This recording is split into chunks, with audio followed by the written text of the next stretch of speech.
Welcome back to Grandstand Therapy. I am your therapist, Lori, for the Japanese Grand Prix. And first, Fernando Alonso in that Aston Martin actually finished a Grand Prix and became a dad. I mean, he should have been driver of the day. That's all I have to say about that. Amazing. And Kimi Antonelli putting it on pole, winning his second Grand Prix, and now the youngest world drivers champion. I mean, at least we have that. We're going to just unpack the entire weekend because there's a lot to unpack. Let's just say that. So let's start off with qualifying. So going into this weekend, there was some adjustments made by the FIA to try to make qualifying better. Still got a long ways to go. All they simply did was take it from 9 megajoules to 8 megajoules on the energy level. Don't think that really worked all that well. There was, let's say there were several people who kind of brought some upgrades. I know Red Bull brought some upgrades this weekend. McLaren was still trying to work out their cars. They had some meetings with their EP, Mercedes teams to try to get that car back on the right track. Oscar looked pretty strong. Lando's car was still kind of running into practice session 3. He wasn't out in the garage till about 20 minutes till the end of the session, but he did get out running. That looked promising. So let's just dive into qualifying. So, of course, we had out both Aston Martins, both Cadillacs, Alex Albon, and the surprise Ollie Behrman, because he has been looking so solid the entire season so far. So that was kind of a surprise. Then we get into Q2. I mean, the biggest shocker is Max Verstappen not making it out of Q2. You had his teammate Isaac Hadjar, P8. You had him get out qualified by Arvin Lindbad, the rookie, and the Racing Bulls. What is going on? Clearly, there's still a problem. I'm not making excuses for Max. He clearly doesn't like the style of this car, the way it's handling the regulations. But I mean, clearly, if you've been following this podcast, you guys know that Max Verstappen's my guy first. But I mean, it's a problem for everyone. When you have qualifying, again, I said this last week, I'm going to say it again. Qualifying is my most favorite thing to watch. It is, again, you're on the edge of your seat, waiting into Q3 for that final couple of minutes for them to put in their all. We're still not getting that. I don't know. I do think it's not the Red Bull engine it seems to be performing well. I think it's the bodywork, the chassis. Something is not flowing well.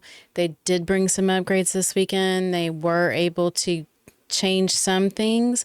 It sounds like the balance of the front end of the car was better, but the back end was just sliding all over the place.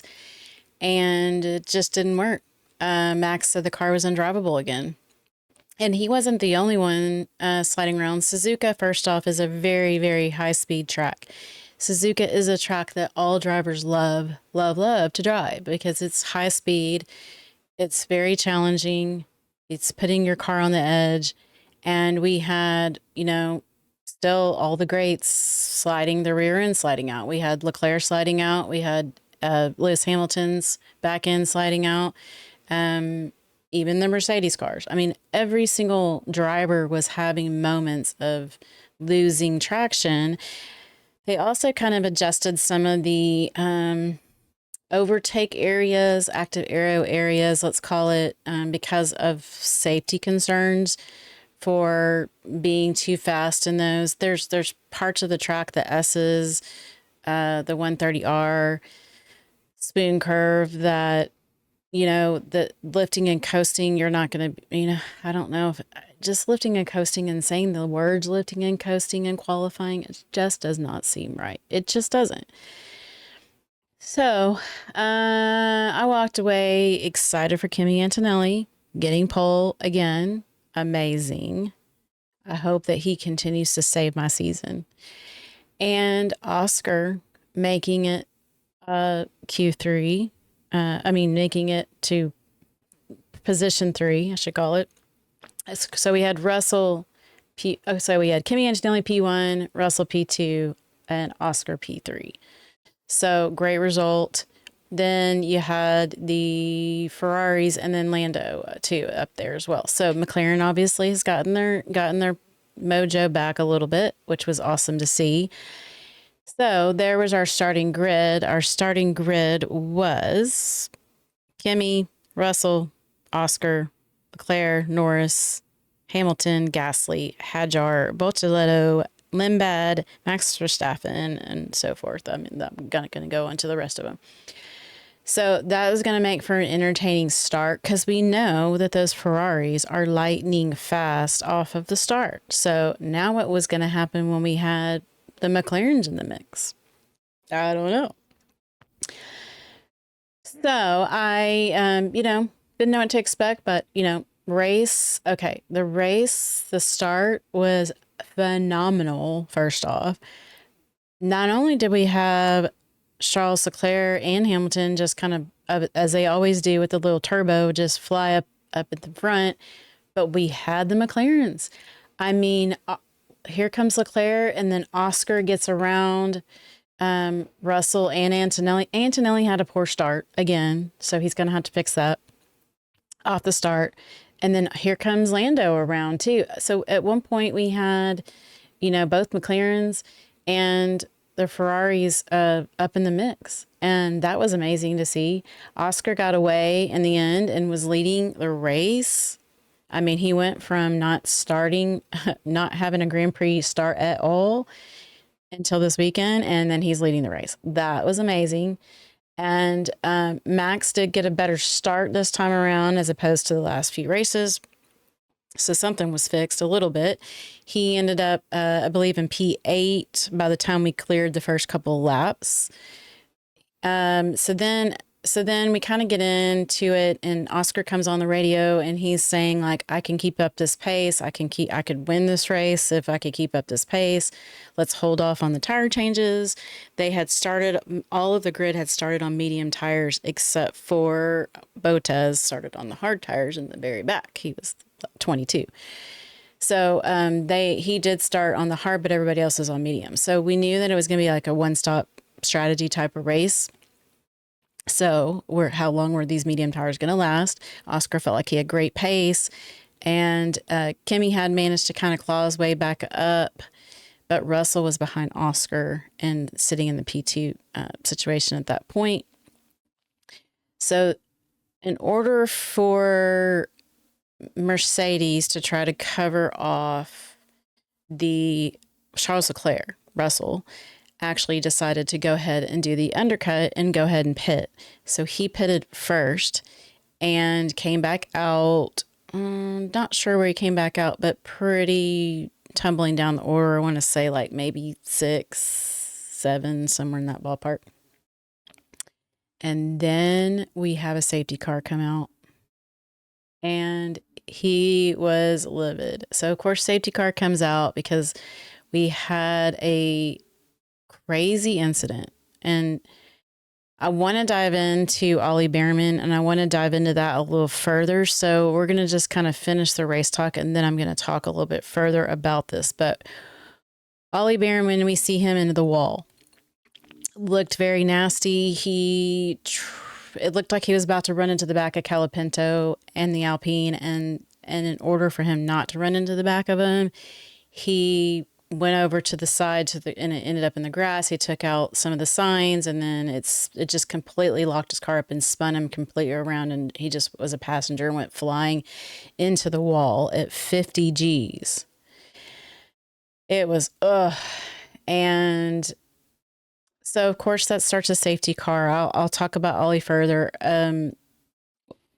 He was okay, but when he got out of the car, he was limping, which something to do with his ankle. And perhaps he had to have a marshal kind of help him off. and he turned out to be okay, which we'll dive into kind of that whole incident after we talk about the rest of the race. So that launches a safety car, and in the safety car, then everybody starts pitting. Well, that gave everybody a 10-second advantage to pitting under the safety car, and Russell was livid. So everybody pits under the safety car, and they come back out, and a good start. But again, we have another great start after the safety car. Antonelli ends up in the front after the safety car restart. And look, let me tell you guys, once that Mercedes is in clean air, like, it just can't be beat. It just is a machine, let's call it. So that's everyone else's benchmark, in which we already know that. Antonelli was out in front. Oscar was able to get in behind him again. And then we had the Ferraris, and then you have Russell. Russell, it was just trying his best. He would get, kind of ahead of the Ferraris and then drop back and so forth.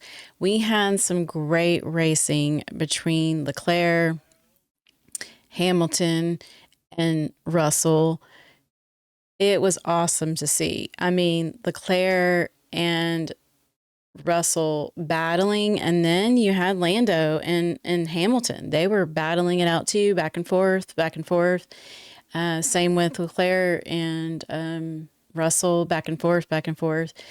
Oscar looked pretty planted in P2, which I was ecstatic about. I mean, please save my season from it being a dominant Russell only winning the world championship. I'm sorry. I mean, nothing against Russell. He's a phenomenal driver, certainly deserves to win.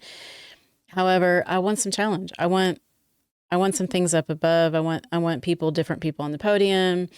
Max Verstappen could not get behind. He was behind Gasly. He would get pretty close. And funny thing is there was one point where he passed Gasly, but then Gasly got him right back. And then when Gasly got him right back, Max just waved to him.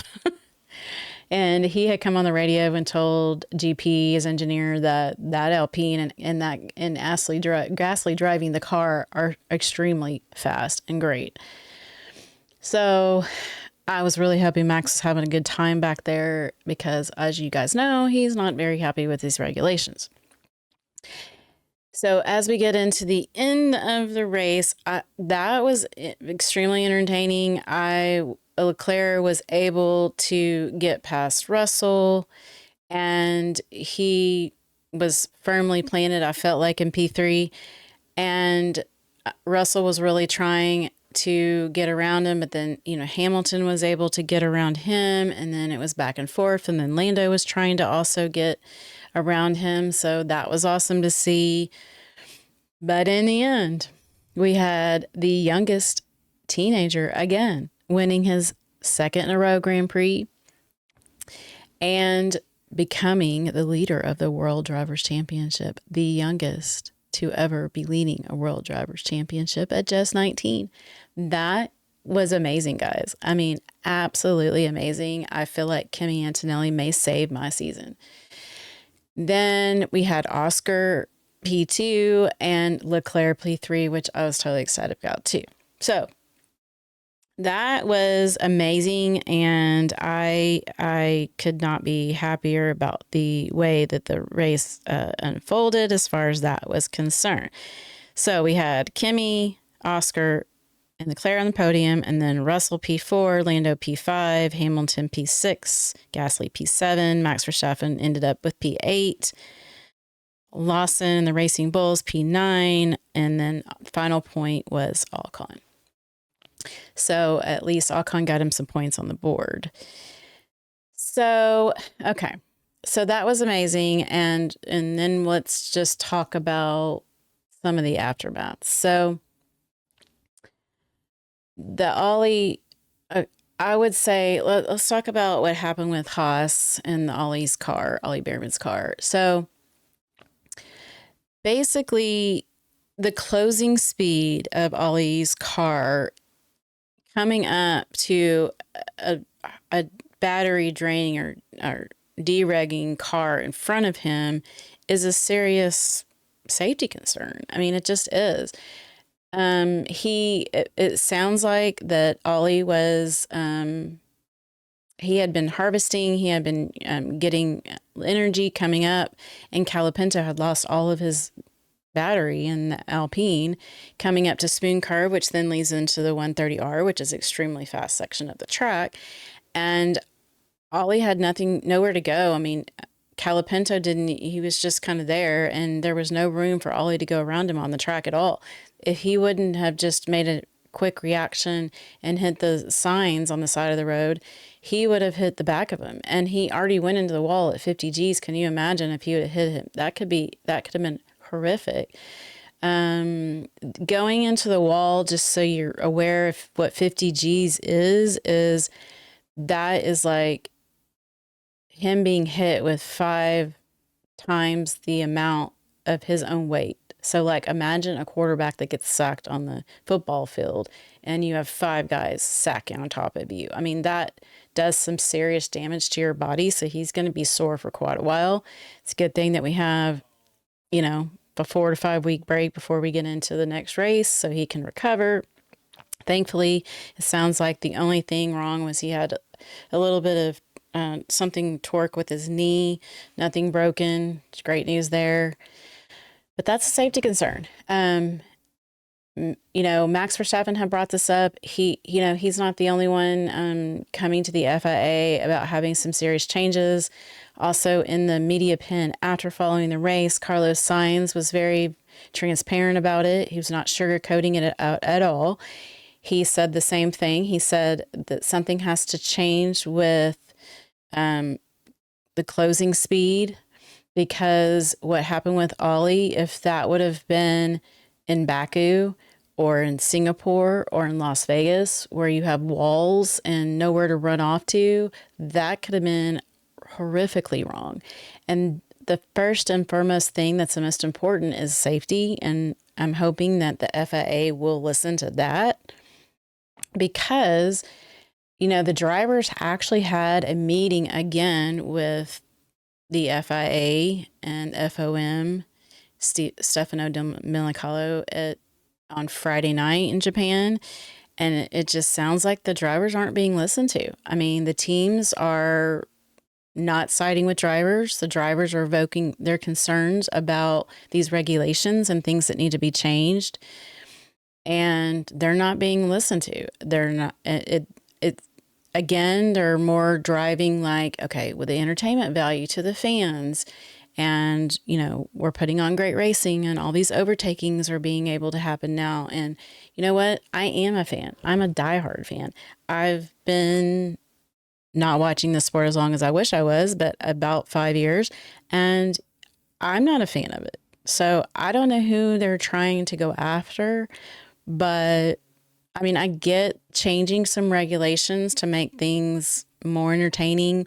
We did complain a lot in the last few years about dirty air, the cars not being able to follow behind each other very well, lots of those things. And there were tracks that you would go to, for example, Suzuka, this one that we just are at. I mean, Max has gotten pole the last 4 years and won the race the last 4 years. It's sometimes not always easy to overtake on it. And we had lots of overtakes going on yesterday, but not at the sake of artificial type racing.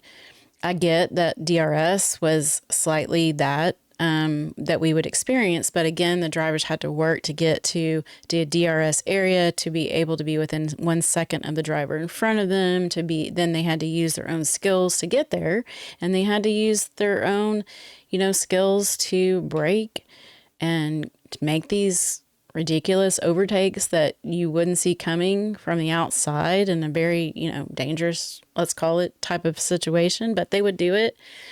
And I think that you can still achieve that with the new regulations, but they need to be changed. Max Verstappen, of course, we all know, is the most vocal about it. He, of course, after the race, he said that he was not having fun. He again felt like he couldn't get anywhere with the car, that they would keep trying. He's come out and said that he's going to have to make some life decisions for his future. It makes me extremely sad. I can't even imagine the sport without Max Verstappen. I know that time is going to come, but I don't want it to end like this. I think he's not the only one that is voicing concerns about these cars are just not fun to drive, but also there's just way too many things that need to be adjusted. And there's things that could be adjusted for these drivers to still have a competitive car, still be using their own skills and not the use of a battery or software to dictate how much they can, harvest or deplete their batteries or whatever you want to call it. There are ways for them to adjust the regulations. And I think if they would listen to the drivers, um, Lando is another one. Lando had come out in the beginning of Bahrain and kind of said that, oh, these cars are going to be fine and fun and blah, blah, blah. But he's kind of changed his tune as well this weekend, too. While he had a good finishing result, as far as that McLaren was concerned, I think he's learning the car still, learning that. But I think he was asked in the media pen, does that mean that this car is better to drive? And he was like, meh. He's not going to, he's trying to be diplomatic about the answers that he's giving. Alex Albon, he also had come out several times this weekend and complained about some of the concerns he had with driving and harvesting and losing battery. I just think the whole thing needs to be adjusted. And a big place that you could really adjust it would be the whole sustainable fuel. Synthetic fuel. I'm sorry. We have synthetic fuel now. And, why not change the fuel load and turn the battery down and put more fuel into the car, to the engine, make the engine side more kind of like what we had in the last regulation. I know it can't go to the extreme of that because it's going to require the teams to increase maybe their gauges on their cars and things of that nature. So I'm not saying that's going to happen overnight, but there's got to be a way they can tweak that a bit for now and leading into the next few months. And then maybe in 27, go to more of that instead of so much of the battery. There's just this battery, I think, just has, again, that all these accident. What's it going to take? Is it going to take like a massive accident where someone gets hurt, severely hurt, to change the way that they do things? So supposedly going into the next 5, we have this break for all of April. Supposedly the FIA, FOM Stefano is going to meet with the drivers again and the teams. Max has got a meeting set up with Stefano as well. And I hope they're going to listen now. I really do. I hope that they will give some changes. So that's kind of where we are in the regulations. Then I also wanted to kind of just talk about team to team. So, Mercedes, obviously we knew had the most competitive car. We knew it was a matter of time before McLaren maybe could start to catch some waves. I do think they are. I do think they unlocked a little bit more this weekend, getting Oscar in a P2. He felt like he could have won that race had we not had the safety car. He thinks he still could have beat Russell. I do think he could have. Russell actually did have some complications, let's say, like in qualifying. He had to, they kind of made some tweaks to the back end of his car. And throughout the qualifying sessions, they kept making those tweaks. So by the time he got to the third session, he didn't get it where he really wanted the car to be. But as you guys know, once you have your car part forme, you can't make any changes to the car. So he was kind of stuck with that setup, which wasn't his driving style. So he had to basically drive to the style the car was set up to for the race, which obviously put him on the back foot. Not to mention there was lots of wind conditions and a high-speed track. and it makes the back end slide out a lot. So I think he was kind of dealing with that a lot during the race. So I do think that Oscar could have pulled off a win in that race. Antonelli would have probably come back at him. But again, if you let that Mercedes get out in the front like Antonelli did, I do believe Antonelli finished the race winning by like 13 seconds. So if you let them get out in front, you're not going to catch them. But Oscar had a great opportunity to get out in front from the start. And had we not had that safety car, he could have potentially won the race. So that is huge strides for McLaren. So I do think McLaren is going to continue to evolve. They do have their Mercedes engine. They are starting to unpack it a little bit more as to making the software work with their car better, understand it better. They do have a great chassis. They actually haven't even brought in upgrades to it since Bahrain. It's the same chassis they ran in testing. So it'll be interesting to see what they bring, because I do think they're going to bring some more upgrades to probably like Miami. I think a lot of teams are going to bring upgrades to Miami. Red Bull did try to make some upgrades this weekend with their body work. I think something to do a little bit with the side pods. The back end, though, just still wasn't performing well. Isaac Hadjar did perform well as far as qualifying was concerned, but in the race pace, he just wasn't anywhere either, nor was Max. So I do think there's still some work to improve there. I think that engine is strong. When we get into, what happens with, I guess, with the FAA discussions and how they tweak the cars, we also still have that looming thing about the compression ratio, which we don't really know if it's a thing or not a thing with Mercedes. So we'll be finding that out as the weeks to come. But I do think, like I said, guys, we've got to make some adjustments to the way that this new regulation is. It's just so big. It's so big. And we can't have, I can't have artificial racing. This is Formula One, guys. This is the epitome of motorsports. They should be balls to the walls, literally. Like just putting everything they have on the line and using their talent. That's what the sport has always been about. And I get that each regulation, we have had changes to regulations that change the dynamics of who's performing at the front, who's dominating. We have had the years where we had Mercedes dominating all those years. We've had Red Bull dominating all the past, years. And then we have McLaren in the last 2 years. But, there are minor changes. They aren't these massive software battery management type of cars. I mean, these are still the best drivers out there, the best 22 drivers out there, putting these cars on the limit week in and week out. And we still want that. That's what the Formula One fans want to see. And I mean, the good news is that people are still speaking out about that.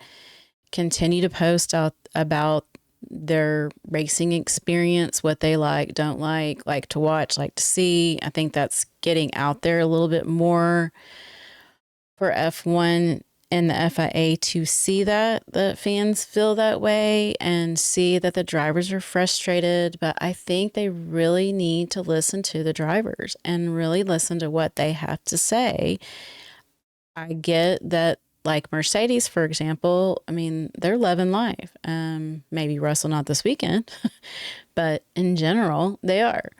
I think that we expected kind of the younger generation of drivers that have just come up, the rookies from last year, to do well with these new regulations, like Kimi Antonelli is, Bortoleto, Ollie. We kind of expected them to kind of adapt a little bit better, and they are. But I also expected, Lando in the McLaren to do well, Oscar to do well, Max Verstappen, he's a sim racing junkie. I mean, he has been able to adapt to different series. I mean, there's just so many things that they've got to be able to just adjust these things. So anyway, I'm going to get off my rant about that. I know we have a lot of time off, so that is going to be hard because we just got started. But we've got 5 weeks till the next race weekend. And so let's hope that a lot of changes happen, the conversations start to happen, and we start to see some changes come Miami. Miami is not a exciting track per se, but I do think a lot of the teams already had some upgrades planned for Miami. And if we're able to make some tweaks by the FIA, then maybe we can get a little bit further ahead. And that gives the teams an opportunity to kind of get some other things done. Kimi Antonelli will need to start work on his starts. He had some issues with his clutch, but other than that, he's looking fine. So anyway, I will, and I usually come back to you with race recaps, but I might be coming back to you in the coming weeks if we have new updates come out about what could be changing for the rules and regulations. But for now, make sure you subscribe, and you know what? Thank you for joining and having a therapy session, and I look forward to seeing you next time. Bye.